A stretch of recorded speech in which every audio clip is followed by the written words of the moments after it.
वरणगाव येथे समाजभूषण स्वर्गीय सुधाकर भाऊ जावळे मंगल कार्यालयाचा लोकार्पण सोहळा संपन्न। रावेर लोकसभा अंतर्गत वरणगाव येथे मंजूर झालेल्या सभागृहाचे केंद्रीय क्रीडा मंत्री श्रीमती रक्षाताई खडसे यांच्या हस्ते लोकार्पण संपन्न झाले। रावेर लोकसभा अंतर्गत वरणगाव नगर पंचायत मध्ये केंद्रीय राज्यमंत्री श्रीमती रक्षाताई खडसे यांच्या प्रयत्नाने सुधाकर भाऊ जावळे हयात असताना हे सभागृह मंजूर झाले होते। या सभागृहाचा आज लोकार्पण सोहळा पार पडला आहे।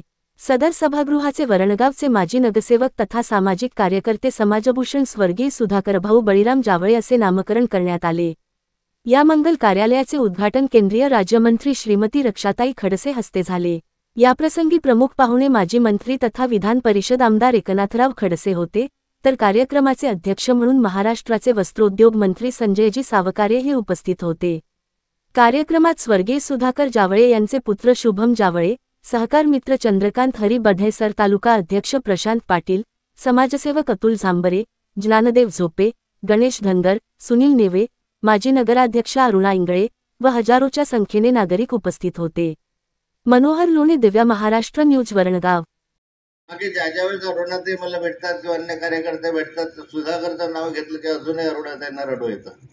अनेक कार्यकर्त्यांच्या डोळ्यामध्ये अश्रू उभे राहतात। ते जिव्हाळ्याचे, स्नेहाचे संबंध होते। एका नातेवाईकांच्याही पलीकडे संबंध सुधाकरने जोपासले, कार्यकर्त्यांनी पण जोपासले।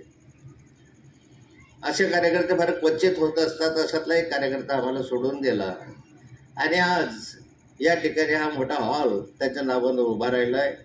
1,30,00,000 रुपयाचा हॉल आहे। त्यामध्ये व्यवस्था आहे, डांबरी रस्ता पण झालेला आहे, गुट्टूचं काम पण मंजूर झालेलं आहे, कंपाऊंड वॉल झालेलं आहे। पुढच्या कालखंडामध्ये नक्कीच या हॉलचा उपयोग सर्व समाजांसाठी योग्य रीतीने होईल असा मला विश्वास आहे।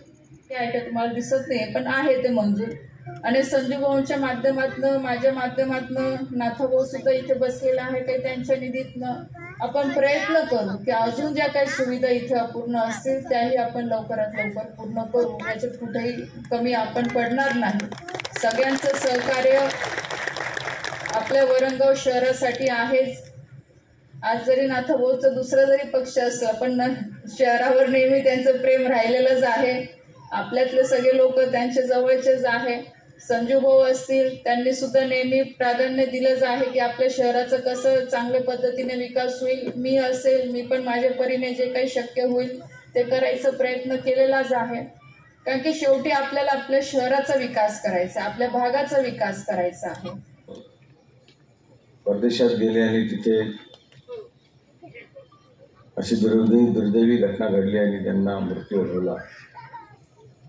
पण अशा घटनेमध्येही तर कधी कधी असं कळतं की मृत्यू सांगून म्हणजे चाहूल लागते की काय मृत्यूची, आणि त्या मृत्यूची चाहूल कदाचित सुधाकर भाऊंना लागली असावी। पण त्याच्या आधीच्या दिवसात आम्ही माहिती घेतली तर बहुतेकांशी त्यांनी संपर्क साधला होता। बहुतेक त्यांच्या मित्रपरिवार असतील, नातेवाईक असतील, सगळ्यांशी त्यांचा संपर्क झाला होता। इव्हन माझ्याशी सुद्धा त्या दिवशी बोलले होते। म्हणजे जाण्याच्या आधी माणूस जसं सगळ्यांना भेटून जातो म्हणतात तसं सगळ्यांसोबत त्यांचं बोलणं झालं होतं।